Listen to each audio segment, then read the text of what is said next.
Salut YouTube, aujourd'hui on va faire un petit tuto concernant toutes les applications et avantages et inconvénients que j'ai découvert tout au long de cette semaine sur la Gear S3.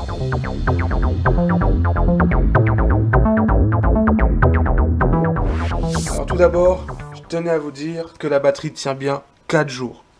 Et oui, je l'ai chargé dimanche soir et mercredi il y restait 20%. Donc à ce niveau-là, c'est plutôt pas mal.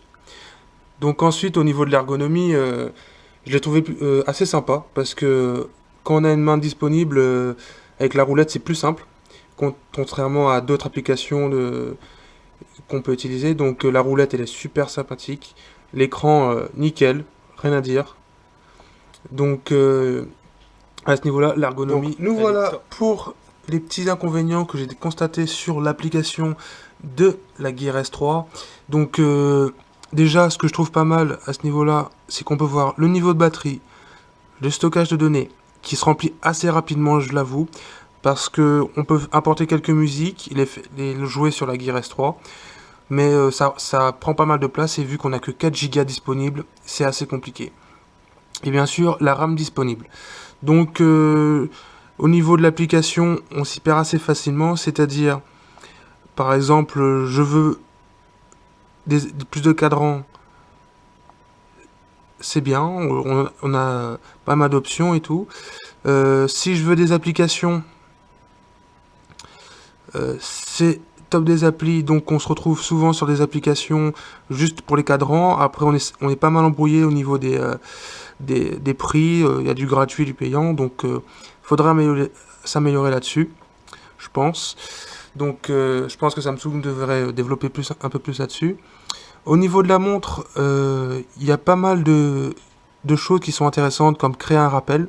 Mais ce que je trouve assez dommage, c'est qu'il n'y a pas de minuteur. Et oui, parce que on peut créer un rappel avec...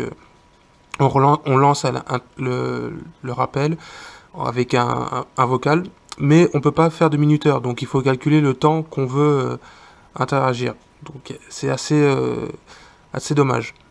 Au niveau de la musique, on peut connecter son téléphone avec des écouteurs Bluetooth, une enceinte Bluetooth ou dans une voiture qui possède le Bluetooth. Tout simplement en associant l'appareil comme on le fait d'habitude. La montre interfère pas. Justement, on peut gérer aussi la musique avec la montre, changer de musique, augmenter le volume, pause ou arrêter. C'est plutôt pas mal. Donc au niveau de la montre, c'est simple. Là, je bascule sur la Gear. Donc, sur la Gear, on peut justement écouter via le Bluetooth, choisir les favoris, répéter ou lancer la musique aléatoire. Donc voilà, donc là, je lance la musique. Donc là, c'est à partir de la montre. Hein. Donc, c'est plutôt pas mal.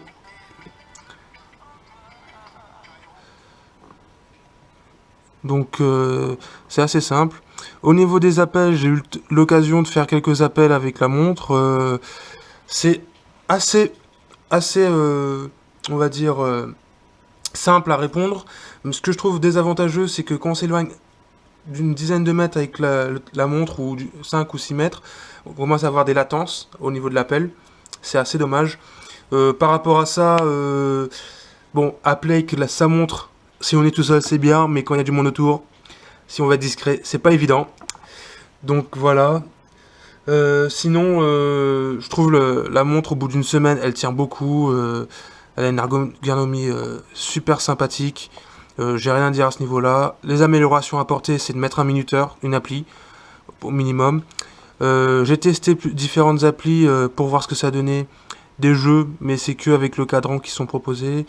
Donc voilà, le S-Voice, il marche super bien.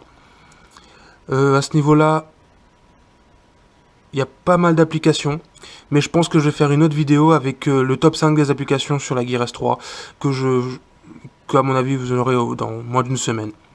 Allez, merci à tous, et n'oubliez pas de vous abonner en bas à droite de l'écran, et regardez mes anciennes vidéos. À la prochaine!